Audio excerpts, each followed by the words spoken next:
Students, आप सभी कैसे हैं। मैं फिर से एक बार वीडियो लेकर आया हूँ आप सभी के लिए, विशेष तौर से जो बच्चे सीबीएसई बोर्ड एग्जाम का 2025-26 के लिए तैयारी कर रहे हैं, क्लास 10th और 12th के बच्चे, उन बच्चों के लिए वीडियो विशेष होने वाला है। जो बच्चे मेरे चैनल को अभी तक सब्सक्राइब नहीं किए हैं, आप करके रखिए, ये आपके लिए अच्छा होगा। मैंने आपके लिए हर डिटेल, हर अपडेट जाता पहुंचता रहेगा। मैं परीक्षा संबंधित और हर सीबीएसई का जानकारी इस चैनल के माध्यम से मैं लाते रहूँगा। तो आज जो मैं देखने जा रहे हैं, ये हो स्पेशली क्लास 10th का जो बोर्ड एग्जाम 2 बार होने वाला है।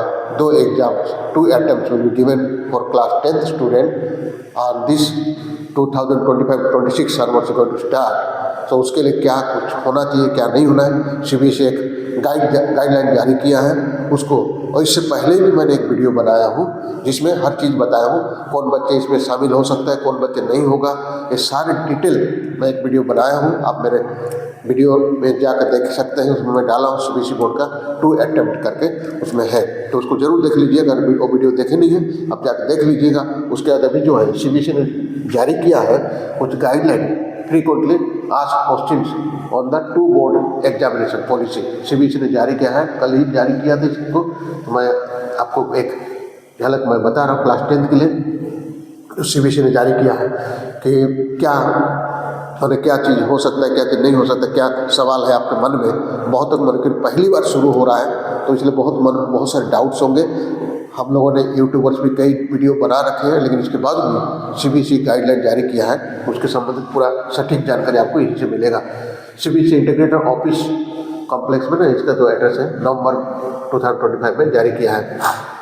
ये क्यों किया है, इसको ध्यान रखना है। As per NEP 2020 CBSE has introduced the 2 exams policy in class 10th from session 2025-26 में, है ना, इसके लिए इंट्रोड्यूस किया है। क्या सवाल है, सवाल क्या है, प्रश्न क्या है आपका, what is the rational behind the 2 board examination और क्लास 10th, क्या वजह हो सकता है, क्यों ये 2 बोर्ड एग्जाम आपको रखा गया है। The NEP 2023 that to further eliminate the high stakes aspect of board exams, all students will be allowed to take the board exam on up to 2 occasions during any given school year, one main examination and one for improvement if desired, है ना। एक main exam होंगे, एक होगा improvement. जैसा तुरंत मैंने पहले भी वीडियो में कहा हूँ, आपको एक एग्जाम होंगे आपका जो फरवरी 15 से शुरू होकर मार्च में ख़त्म हो रहा है, फिर मई में दोबारा आपका और एक एग्जाम होने वाला है। कौन बच्चे उसमें बैठ सकता है, कौन उसका एग्जाम दे सकता है, कौन नहीं दे सकता, उसके बारे में मैंने बनाया है वीडियो। तो second question, from which academic session will be the policy will be implemented. ये तो एक एकेडमिक सेशन कौन रहा है, 2025-26 में ये शुरू होने जा रहा है। Will candidate placed in compartment category in the year 2025 result also allowed to appear in the second board examination 2026 if they miss the main examination 2020। अगर कोई बच्चे जिसका एग्जाम छूट जाता है तो उसको दूसरा में अलाउ होगा नहीं। As 3 opportunities are provided to the student placed in compartment, है ना, 3 बार आपको कंपार्टमेंट को मौका मिलता है। जो पहली बार में छोड़ देता है, सेकंड बार छोड़ देता है, थर्ड बार में उनको मिलता है। Hence for the students main or the first exam would be the second opportunity and the second board exam will be the third and last opportunity, and they will be allowed in second board examination। ये क्या है, second opportunity and the second board exam will be the third, है ना, वही board exam third में गिना जाए, third and last opportunity ये होगा, and they will be allowed in second board examination. ये आपका लास्ट होगा जो सेकंड बोर्ड एग्जाम में आपको अलाउ किया जाएगा। If candidates of 2025 who wish to improve their performance will they be allowed to improve in second board exam in May 26। जो बच्चे 2025 के बच्चे 2025 में एग्जाम दिए थे, उन बच्चों के लिए इसमें इम्प्रूवमेंट के लिए क्या मौका मिलेगा। No, for all such student they will have the chance to appear only in the main examination to be held in February March, है ना। बच्चे जो ध्यान रखेंगे, जो बच्चे 2025 में जिसका इम्प्रूवमेंट और लेना था, इम्प्रूवमेंट लेना था, कुछ भी करना था, उन बच्चों के लिए क्या होगा, जो मेन एग्जाम है फरवरी मार्च में शुरू हो रहा है उसी समय होगा, बाद में आपको मौका नहीं मिलेगा। इसलिए कोई इंतजार मत करिए, जब कंपार्ट का डेट आएगा, इम्प्रूवमेंट का डेट आएगा तभी हम फॉर्म भरेंगे, लेकिन आप पहले बोर्ड एग्जाम में ही शामिल होना है। क्लास 10th के पिछले साल के बच्चे। Do all student appearing for the main examination 2026 need to appear for the second board examination. Do all मतलब सब कोई बच्चे क्या 2026 के एग्जाम में सबको बैठना अनिवार्य होगा? वही बच्चे सेकेंड बोर्ड एग्जाम बैठ सकते हैं? No, if any student unable to perform well in the first exam, अगर कोई बच्चे अच्छा परफॉर्मेंस नहीं दे पाता है पहला board, they may decide to appear in the second board exam. It is advise to all student and parents that student should prepare well for the main examination. आपको ध्यान रखना है, सेकेंड बोर्ड एग्जाम के लिए इंतजार नहीं करना है, पहले में ही कोशिश करना है। सारे माता पिताओं को भी ये हिदायत पर ये कहा जाता है कि उनको पहले बोर्ड एग्जाम के लिए तैयारी कराइए।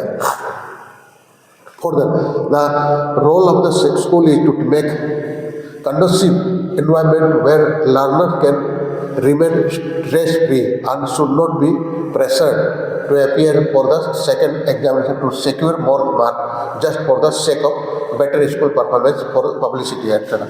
ये नहीं होना चाहिए, स्कूल को ऐसा इन्वायरमेंट कर, ये होना चाहिए बच्चों के अंदर प्रेशर ना हो कि हम सेकंड एग्जाम में लिखेंगे और बहुत अच्छा नंबर उठाएंगे और एक फेमस बन जाएगा, सबके सामने उनका भी पिक्चर आ जाएगा, इसलिए नहीं होना चाहिए पब्लिसिटी के लिए। What will be the schedule of the two examination? When will these two examination be held by the board? ये सारी चीज़ें मैंने अपने पुराने वीडियो में सारे डिटेल बता चुका पहले भी, जो CBSE ने पहले ही सर्कुलर जारी किया था उसी सब में वीडियो बनाया था। The main examination will be 17 फरवरी 2026 से लेकर के 10 मार्च 2026 तक होगा। The second exam will be conducted 15 मई से 1 जून तक। ये क्लास 10th के लिए है, ध्यान रखेंगे, क्लास 10th के लिए। This is the second board exam date, this is the date, you have to note it down. And what are the condition of the two board policy? क्या condition, क्या शर्तें होगा दो बोर्ड एग्जाम का? The most important condition of the two board examination policy is that the first main examination to be held in February March mandatory for all candidate. ध्यान रखेंगे, मैंने पहले वीडियो में ये चीज़ कहा हो, पहला बोर्ड एग्जाम सभी बच्चों के लिए मैंडेटरी होगा। And implies that all student study in class 10th will have to appear for the first examination to become eligible for the second examination। मैंने पहला वीडियो में देखा हूँ, सभी बच्चों को ध्यान रखेंगे, पहला एग्जाम अगर मिस कर गए तो आप सेकेंड में एलिजिबल नहीं होंगे। उन बच्चों के लिए, स्पेशल कैंडिडेट के लिए अलाउ होगा, जो बच्चे खेलने के लिए कहीं गए उसके लिए अलाउ होगा, खेल कूद में पार्टिसिपेट कोई ऐसी चीज़ों में तो उनके लिए अलाउ होगा, नहीं तो अलाउ नहीं होगा। Detail eligibility condition for the candidate for appearing in the second board exam along with illustration are given in the exam first में दिया गया। इसके बारे में मैं जो बताया वही चीज़ें हैं, जो बच्चे फर्स्ट में देंगे तो उन्हीं को सेकेंड में मौका मिलेगा, अन्यथा उसके पास जो स्पेशल कैंडिडेट होते हैं उनके लिए होगा, स्पेशल कैटेगरी जो हैंडीकैप होते हैं और दिव्यांग बच्चे होते हैं उनके लिए होता है, मिल जाएगा, लेकिन बाकी बच्चों के लिए नहीं मिलेगा। अन्यथा कोई बच्चे स्पेशल किसी चीज़ों के लिए खेलने के लिए गया हुआ स्टेट लेवल में, नेशनल लेवल में, ऐसे उनके लिए मौका मिलेगा सेकेंड, अन्यथा आपको पहला एग्जाम देना कंपलसरी होगा, तब आपको सेकेंड में मौका मिलेगा। Who can appear for the first examination? The following category student can appear for the first examination to be held in February March। कौन बच्चे पहला एग्जाम में भाग ले सकते? फ्रेश कैंडिडेट जो बच्चे पढ़ रहे हैं, सेकेंड चांस कंपार्टमेंट, और जो बच्चे सेकेंड चांस कंपार्टमेंट के लिए जब पिछले बार फेल हो गए थे, कंपार्टमेंट है पास नहीं हुए, उनके लिए है। इस is the repeat of previous year. पिछले साल जो बच्चे फेल हो चुके हैं इसी मेन एग्जाम में ही आपका आएगा, इसको याद रखेंगे। सेकेंड टाइम मौका नहीं मिलेगा आपको, इसी समय मौका मिलेगा। जो बच्चे फेल है, जो बच्चे कंपार्टमेंट में हैं, जो बच्चे इंप्रूवमेंट हो रहा है, पहले मेन एग्जाम में ही आपको फॉर्म भरेंगे, तो इसको ध्यान रखें। इसका प्राइवेट एक वेबसाइट होता है, प्राइवेट पोर्टल में जाकर के आप क्या कर प्राइवेट कैंडिडेट जाकर भर सकते हैं। Who can appear for the second examination? The following category of the student can appear for the second examination to be held in May। है ना, जो कैटेगरी क्या है मैंने ये बता रहा हूँ। Improvement category up to 3 main subject में आप कर सकते हैं, science, social studies, math, language, इनमें से 3 सब्जेक्ट में आप इम्प्रूवमेंट डाल सकते हैं। फर्स्ट थर्ड चांस कंपार्टमेंट, और जो बच्चे फर्स्ट और थर्ड वाले को मिलेगा compartment improvement plus improvement for the student pass by the replacement of the subject however appearing in first examination is mandatory for the candidate. जो बच्चे पहले एग्जाम में बैठे हैं उनके लिए पूरा एलिजिबिलिटी है, पूरा वो बैठ सकते हैं और मैंडेटरी कंडीशन होगा। पहले एग्जाम में जो बैठा है इन लोगों को भी मौका मिलेगा, पहले एग्जाम अगर बैठे हैं तभी इसमें मौका मिलेगा। What is the eligibility for the appearing in the second examination? क्या एलिजिबिलिटी है second examination? Eligibility for the appearing in second examination is that a student must have appeared in the first examination. ध्यान रखेंगे, पहला अगर चुप कर गए तो सेकंड में एग्जाम देंगे, ऐसा नहीं होगा। पहले आपको एग्जाम देना पड़ेगा, पहला बोर्ड एग्जाम, देन आप एलिजिबल होंगे। Status of the result is that follow pass class 10th, पहला एलिजिबल। सेकंड एग्जाम में कौन बैठ सकता? आप 10th क्लास पास हो, क्योंकि आपका रिजल्ट अप्रैल में ही आ जाएगा, उसके बाद एग्जाम होता है। Placed in the compartment category, अगर आपका रिजल्ट कंपार्टमेंट में आ गया है वो बच्चे एलिजिबल होंगे। और क्लास 10 पास करने के बाद रिप्लेसिंग विद द 6 सब्जेक्ट, कोई बच्चा पास हो गया 5 सब्जेक्ट में और रिप्लेसिंग हो रहा है कोई एक 6वां सब्जेक्ट, तो वो भी एलिजिबल होगा उसमें पास होने के बाद। Then when will a student not be allowed to appear in the second exam? कब उन्हें मौका नहीं मिलेगा सेकंड बोर्ड एग्जाम में बैठने के लिए? इसको देखें। If a student has not appeared in the first examination due to any reason, किसी भी कारणवश पहले एग्जाम में अगर स्टूडेंट बैठा नहीं है लिखने के लिए तो वो एलिजिबल नहीं होगा। If a student has not appeared because of any reason, failed in 3 or more subject in the first examination, then he she will be not be allowed to appear for the second examination। कोई बच्चे 3 और ज़्यादा subject में fail होता है पहली exam में, उसको मौका नहीं मिलेगा सेकेंड एग्जाम। इसलिए आप लोग को पूरे सतर्क बरतना है और आपको सेकेंड एग्जाम में बैठना है तो पास भी होना है। Student placed in the ER category will not be eligible for the second. जिसे ER एसेंशियल रिपीट, जिसका सर्टिफिकेट में नीचे लिखा होता है ER, वो इसेंशियल रिपीट में आता है, उन बच्चों को भी सेकेंड एग्जाम में बैठने का मौका नहीं है। And what will happen to a student who remains absent in the first exam? पहले एग्जाम में जो बच्चे अगर एब्सेंट हो जाते हैं उसके साथ क्या होगा? All such candidate who do not appear in the 3 or more subject in the first examination because of any reason will not be allowed. कोई बच्चे किसी भी कारणवश, बीमार हो, क्या है कारण, कुछ भी कारण, 3 से ज़्यादा सब्जेक्ट में अगर परीक्षा नहीं दिया है, एब्सेंट हो गया है, तो वो बच्चे को अलाउ नहीं होगा, वो एलिजिबल नहीं होगा सेकेंड बोर्ड में। सच student will be placed in the essential repeat. ऐसे बच्चों को ER में एसेंशियल रिपीट में आ जाएंगे कैटेगरी में। Will be eligible to take the examination only next year. ऐसे बच्चे फेल हो गए, अब नेक्स्ट ईयर में पहली बार में ही मौका मिलेगा बोर्ड एग्जाम में, अगले साल 1 साल लेट हो जाएगा ऐसे बच्चों को। Can a student appear in the all 5, 6, 7 subject opted for the in the second examination? क्या कोई बच्चे सेकेंड एग्जाम में पूरा सब्जेक्ट ले सकते हैं? Student who pass and are eligible will be allowed to improving their performance in any 3 subject. ये सारे सब्जेक्ट 5, 6, 7 सब में नहीं कर सकते हैं सेकेंड बोर्ड एग्जाम में, मात्र 3 सब्जेक्ट में आप इम्प्रूवमेंट डाल सकते हैं पास होने के बाद, फेल होने के बाद नहीं, पास होने के बाद इम्प्रूवमेंट डाल सकते हैं, अन्यथा नहीं।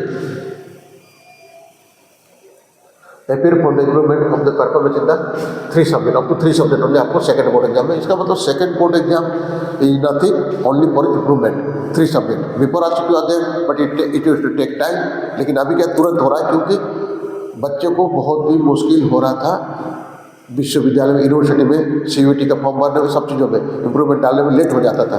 इसलिए CBSE ने ऐसी लॉन्च किया है जिससे आपके लिए आसान होगा, अब रिजल्ट भी तुरंत आ जाएगा तो आपके लिए आसान हो जाएगा। इम्प्रूवमेंट 3 सब्जेक्ट में आप डाल सकते हैं। Can student appear in an additional subject during the second examination? क्या कोई स्टूडेंट सेकेंड दोबारा एग्जाम में कोई सब्जेक्ट एडिशनल ले सकता है? इसमें नहीं होगा, ऐसा अलाउ नहीं होगा। Additional subject not be permitted for the second और subsequent examination after passing the class 10। 10th class pass होने के बाद ऐसे अलाउ नहीं होगा, मैंने अलग से एक एडिशनल सब्जेक्ट, पहले सिस्टम था लेकिन अब ये नहीं है, पहले मिलता था लेकिन अब इसे नहीं होगा। Student will not be allowed to appear in the stand alone subject as there is a provision of internal assessment in the subject. Student will not have the appear for the internal assessment, hence no additional subject will be allowed. क्योंकि additional subject जब लेते हैं तो उसके लिए internal assessment नहीं हुआ। Suppose आप स्कूल पढ़ते हैं किसी भी सब्जेक्ट का, उसका इंटरनल असेसमेंट होता है, तो अब छठवां सब्जेक्ट मतलब एडिशनल सब्जेक्ट लेते हैं उसके लिए इंटरनल असेसमेंट हो नहीं पाता है। इसी वजह से सीबीएसई ने इसको बंद कर दिया है। इस इंटरनल लोग देखेंगे can student opt for improvement in all subject, इस हर अलाउ नहीं होगा। Can student opt for improvement in 2 sub languages he she has as subjects. अगर कोई बच्चे अगर 2 सब्जेक्ट इम्प्रूवमेंट लेता है लैंग्वेज सब्जेक्ट में, क्या उसके लिए अलाउ होगा किसी जैसे कि एक सब्जेक्ट के तौर पे? No, student can only appear for improvement if any of the 1 language out of the 2 or 3। जितने भी 2 लैंग्वेज सब्जेक्ट अगर होगा, दोनों में नहीं हो पाएगा, उसके लिए सेकंड बोर्ड एग्जाम में एक ही में होगा, चाहे 3 भी लैंग्वेज हो एक ही में आपको मौका मिलेगा। Can student opt for improvement in 1 language इसी है सब्जेक्ट, जो सब्जेक्ट उनका था लैंग्वेज में, क्या उसमें उसके लिए मौका मिलेगा? एक इम्प्रूवमेंट है तो यस, उसमें मिल जाएगा। अगर आप एक भाषा हिंदी या इंग्लिश लेते हैं उनमें से एक ही को मौका मिलेगा, दोनों को नहीं मिलेगा। will a special examination for the candidate appearing in national and international sports olympiad will be conducted by the board। जो बच्चे स्पेशल में मैंने कहा सेकंड एग्जाम में उन्हीं बच्चों को मौका मिलेगा जो बच्चे कुछ स्पेशल एग्जामिनेशन या स्पेशल कैंडिडेट होंगे। स्पेशल कैंडिडेट मतलब जो हैंडीकैप्ड होंगे, दिव्यांग बच्चे होंगे, ऐसी बच्चों को कुछ उसमें छूट दी गई है, जो डायरेक्ट उन लोग सेकंड बोर्ड एग्जाम में भी उन लोग बैठ सकते हैं। इन बच्चों के लिए लिखा है एग्जाम को पे special examination for the candidate appearing in the national international sports and olympiad में अगर शामिल होते हैं क्या उनके लिए अलाउ है। Sports student will be allowed to appear in the second exam in the subject whose exam may have coincided with the sports event। अगर किसी भी खेल में स्पोर्ट्स में जा रहा है, अगर एग्जाम डेट के साथ अगर मैच कर रहा है तो वो बच्चों को भी सेकंड बोर्ड में सेकंड एग्जाम में उनको बैठने के लिए मौका मिलेगा। If a student is unable to appear in 3 subjects due to illness or hospitalization or any such reason, can such a student be allowed to appear for the second board exam। जो बच्चे अगर कोई बच्चे 3 subject में अगर बीमार हो गया नहीं दे पाए क्या उसके लिए अलाउ है? नहीं। No, if a student absent in 3 or more subject due to any reason, बीमार हो कुछ भी हुआ उसको अलाउ नहीं होगा। The student will be replace in essential repeat, वो फेल हो जाएगा, उसके लिए एसेंशियल रिपीट कहते हैं और नेक्स्ट ईयर में ही अपेयर करेगा। इस साल कोई चांस नहीं, सेकंड एग्जाम में पहले मैंने कहा था स्पेशल कैंडिडेट जो होता है CWSN Ajay CWSN children with special need, children with special need जो कैंडिडेट होते हैं जो हैंडीकैप होंगे, दिव्यांग बच्चे, उनके लिए कहा जाता है। Will I get the second same facilities in earlier both examination? Yes, उन बच्चों को मौका मिलेगा, पहला नहीं लिख पाए सेकंड में मौका मिलेगा। When will be internal assessment be conducted? Will it also be conducted twice for the examination? क्या 2 बार कंडक्ट होगा इंटरनल असेसमेंट जो स्कूल में होता है? Internal assessment will be conducted only once before the main exam. 2 board exam होगा लेकिन internal assessment only 1। What will be the syllabus for the first examination? पहला एग्जाम के लिए कौन syllabus? The first examination will be conducted on the full syllabus meant for the year। पूरे साल का जो सिलेबस आपको बोर्ड CBSE वेबसाइट में दे रखा है वही होगा। और सेकंड में what will be the syllabus for the second? The second examination will also be conducted the full subject same, उसमें कोई चेंजेस नहीं है। Will LOC be filled in the both the examination separately? जो list of candidate क्या दोबारा उनके list fill up किया जाएगा? Yes, filling of the LOC will be appearing in the main first exam will be compulsory. ये क्या है ना, स्कूल के पोर्टल पर रहेगा, इसलिए आपकी उसमें जरूर नहीं है। आपको जब स्कूल वाले कहेंगे तो वही LOC लिस्ट भेजते हैं, सेकंड बोर्ड एग्जाम के लिए वो भेजते हैं। 26 जो है, what will happen if the LOC for the first examination is not filled by any school. कोई स्कूल अगर लिस्ट ऑफ कैंडिडेट में आपका नाम जिक्र नहीं किया, नहीं भर पाया है, तो उसके साथ क्या होगा? For any school not filling the LOC of the first examination such candidate will not be allowed. अगर पहले बोर्ड एग्जाम के समय में जिस कैंडिडेट का नाम अगर छूट गया है, तो समझ जाइए उनका सेकंड में और कोई चांस नहीं है। When will the result of this examination will be declared? इनके एग्जाम का रिजल्ट कब आएगा? फर्स्ट एग्जाम का result will coming on April. पहला एग्जाम का जो 10th का एग्जाम फरवरी 17 शुरू हो रहा है और 5 मार्च को शुरू हो रहा, खत्म हो रहा है, उनका एग्जाम का रिजल्ट अप्रैल में आ जाएगा। Result of second examination propose to be declared in the month of June, और मई में जो एग्जाम होगा जून में डिक्लेयर हो जाएगा। What if some student wants to appear in the second examination after declaration of the first examination? First examination, the student school can fill the LOC for the second exam for the all student। ये school manage करेगा आपका list, जो आप school में कहेंगे तो आपके लिए वो फिलअप करेगा आपका LOC लिस्ट और सीबीएसई वेबसाइट में डालेगा, अपडेट करेंगे। Can a new name be added to the LOC for the second exam? कोई नया नाम जोड़ सकते हैं सेकंड बोर्ड एग्जाम में? नो, ऐसे तो अलाउ नहीं होगा। Will I get the mark sheet after result declaration? Do not wish to appear in the second exam? क्या आप मिलेगा? आप दूसरा एग्जाम देना नहीं चाहते, क्या मार्क शीट आपको मिल जाएगा? डिजी लॉकर में आपको अवेलेबल होगा, लेकिन सेकंड एग्जाम के बाद जा करके आपको पूरा मार्कशीट मिल जाएगा। पहला एग्जाम लिखने के बाद आपको तुरंत मार्कशीट नहीं मिलेगा, डिजी लॉकर में आपको मिल जाएगा जो वैलिड है। Documents available in DigiLocker would be used for after first exam for the any all purpose. कोई भी रीजन के लिए आप यूज कर सकते हैं। If a student is placed in the merit list when he get the merit certificate will be issued only after second exam। merit certificate second exam बाद ही मिलेगा, पहले एग्जाम पर नहीं मिलेगा। If a student wish to apply for photocopy of the rechecking re-evaluation after the first examination, will he able to do so after first exam? First exam में तुरंत किसी चीज़ों के लिए आप री-इवैल्यूएशन के लिए अगर अप्लाई करना चाहते हैं, क्या संभव है? Facility of photocopy verification and re-evaluation will be available after declaration of the result of second exam के बाद ही ये सारे प्रक्रिया होगा, री-इवैल्यूएशन का और आप वेरिफिकेशन का। फर्स्ट एग्जाम खत्म होने के बाद नहीं होगा। Can a student take admission to class 11 if she placed in the compartment category and wish to appear for the second examination? Student not qualified in the main examination and placed under compartment category will be allowed provisional admission in class 11। जो बच्चे compartment आया है तो उनके लिए provisional admission class 11 अभी भी होता है, क्लास 11 में मौका मिलेगा। और second and based on the result of the second examination there admission will be confirm. Second time जो आप लिखते हैं एग्जाम, उनके लिए बाद उसका रिजल्ट के बाद कन्फर्म होगा आपका। This are the annexure, okay. This जो मैंने कहा है सर बहुत महत्वपूर्ण है, जो एनेक्जर है जो इसके लिए फिलअप होगा, इसके लिए जरूर नहीं है, क्या क्या होना चाहिए सारे। अगर PDF चाहिए आप लोग वेबसाइट डाउनलोड कर सकते हैं। ऑल राइट, तो this are the things. Class 10 student आप, मैं उम्मीद करता हूँ वीडियो समझ में आया और मैं यही उम्मीद करता हूँ आप तैयारी करिए बेहतर अच्छे नंबर लाने के लिए, और बहुत अच्छे से आप प्लानिंग करिए, बहुत अच्छे से अगर आगे तैयारी करेंगे। किसी प्रकार डाउट है आप लोग कमेंट बॉक्स में लिख सकते हैं। इस वीडियो और बच्चों तक शेयर करिए और लाइक करिए। जो बच्चे अभी तक सब्सक्राइब नहीं किए सब्सक्राइब कर लीजिए। All the best for your